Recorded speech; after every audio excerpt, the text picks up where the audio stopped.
طبعا هم كانوا حاطين في حساباتهم حاجات تانية، ان هم طالعين قبل ما هيلاري كلينتون تنام. والله فاكرني بهزر؟ طب والله العظيم هم طالعين قبل ما اوباما وكلينتون يناموا.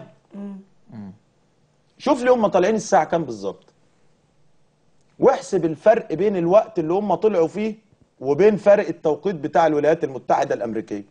هتلاقي في امريكا كانت تقريبا الساعه 9 10 في الحدود دي بالليل، وكلينتون واوباما بيناموا 10 ونص، فيبقى الخبر هيوصل له وهم ما بعتوش مباشر. الناس عملت مؤتمر صحفي واللي عايز ياخده يعرفه بس في نفس التوقيت كانت الحشود العسكريه تتجه للحدود المصريه الاسرائيليه.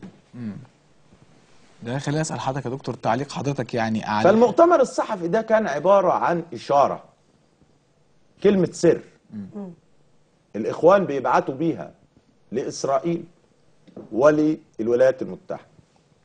ولكن انا قلت مره ان المشير محمد حسين طنطاوي ده رجل ثعلب. قلت رجل ايه؟